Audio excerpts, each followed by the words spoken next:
कोल्हापूरमधल्या अनेक भागांमध्ये मशागत आणि भाताच्या पेरण्यांची लगबग पाहायला मिळते। ग्रामीण भागातील महिला एकत्र येत ओव्यागात पेरण्या करतायत। या सगळ्याच आढावा घेते आमचे प्रतिनिधी शेखर पाटील यांनी। पाहूयात। येत्या 7 तारखेला मान्सून दाखल होईल अशी शक्यता जी आहे ती वर्तवण्यात आलेली आहे आणि त्याच्या पार्श्वभूमीवरती संपूर्ण महाराष्ट्रात आता मशागतीची कामं जी आहेत ती वेग घेताना पाहायला मिळतात। कोल्हापुरातल्या अशाच एका शेतामध्ये इथली ग्रामीण भागातली सर्वच लोक जी आहेत ती मशागत खरं तर झालेलीच आहे। आता पेरणी प्रत्यक्षात सुरू झालेली आहे। अनेक ठिकाणची मशागतीची कामे अद्याप बाकी आहेत।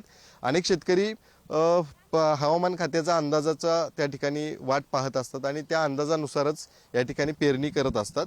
मात्र अंदाज जो आहे तो 7 तारखेचा दिला असल्यामुळं या संपूर्ण परिसरामध्ये आपण बघतोय मशागतीची कामे पूर्ण झाल्याचं बहुतांश दिसतंय आणि काही ठिकाणी आता ही पेरणी प्रत्यक्षात सुरू आहे।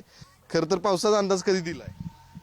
पावसाचा महिना अखेरपर्यंत आहे की सांगितलाय, म्हणूनच पेरणी करायला घेतली। नाही जर लागला तर पाणी पाजणार, तर पाण्याची सोय आहे सोय आहे म्हणून नाही लवकर लागला तर उद्या परवा पाऊस पाणी पाजणार। काय सगळी मशागतीची कामं तर अनेक ठिकाणी अजून पेंडिंग आहे। तुम्ही आता पेरणी चालू केली? होय, पेरणी सुरू केली आहे। कसा अंदाज दिलाय कधी पाऊस पडेल? पाऊस आता 7-8 जूनला सुरू होईल या अंदाजाने आता पेरणी सुरू आहे आमची। दरवर्षी ह्याच वेळेत असते? होय, या वेळेतच असते। 25 रोहिणी आता निघतात 25 तारखेला। त्यानंतर रोहिण्या निघाल्यानंतरच आमची आता पेरणी सुरुवात होते। तुम्ही देखील आता ही सगळी तयारी झाली आहे मशागतीची, आता पेरणी देखील करता?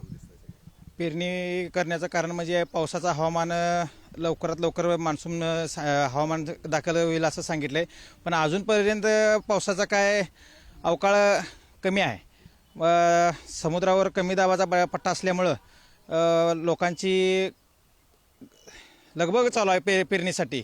त्यामुळं मान्सून पूर्ण लागून गेला का नाही जोर? नाही अजून एकही मान्सून पूर्ण लागलेला नाही।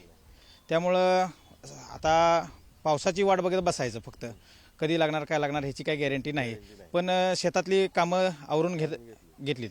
किती वर्षांपासून ही सगळी ग्रामीण भागातली पेरणीची मला कळतेल्यापासून या भागात ही पद्धत आहे टोकणीची। होय, ही कसं पावसाचं वातावरण बघताय त्याच्या आधीच तुम्ही आता त्या वातावरणात आम्ही टोकणायला लागतो। पाण्याची सोय असली तर पाणी पाजतो। होय, ती आधी उरकून घेता होईल। कॅमेरामन ओंकार वळवडेसह शेखर पाटील, पुढारी न्यूज, कोल्हापूर।